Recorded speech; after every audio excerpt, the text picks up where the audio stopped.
When we started working with the faculty to talk about what their needs would be in the new building, it became apparent that the number of square feet we had wasn't going to accommodate all the needs and wants. And we still didn't get quite all the wants, but I think we did address all the needs, and the extra space made it possible to provide some functionality that would have been very difficult to fit in the old footprint. Well, there's 3 new 25-seat classrooms plus a 48-seat lecture hall, and they are outfitted with all the best technology, but also things as simple as writable wall surfaces everywhere. So there's a really nice mix of high-tech and low-tech, all focused on students. And the classrooms, some of them anyway, are active learning classrooms that are outfitted with iPads and screens, and so again, it's very interactive. It fosters a student-centered approach to education rather than the traditional faculty member in the front of the room.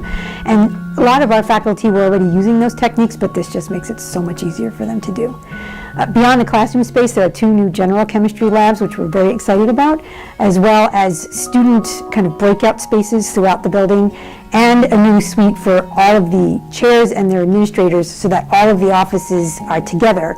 And that will help students when they need something. They don't have to run all over the building. It'll be very easy to find where the chairs and their support people are. So those are the major highlights of the addition as I can remember them. Well, in particular, I think the fact that we are putting all of these resources into the sciences is really important, literally, but also symbolically. Because any organization puts its resources on the things it values.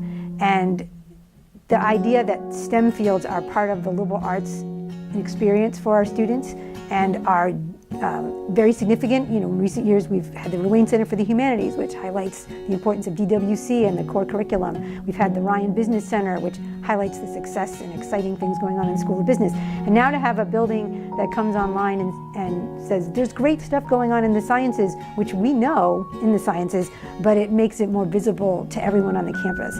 I think that's one of the really important things symbolically. From a literal technical point of view, you know, having updated labs, there's only a couple in this building, but this is just part of an ongoing renovation. But even these 2, you know, general chemistry is the first lab course taken by a very large number of students at Providence College, and for them to walk in and see right away, this is new, this is outfitted properly, this is valued by the college. It's not, you know, an afterthought, but it's central to their experience.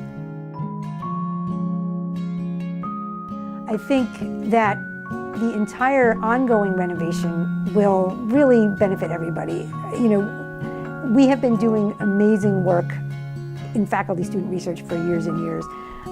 With the Hickey renovation, that part of the building was brought up to modern standards. Some of the other parts were still lagging behind, and yet everybody still succeeded.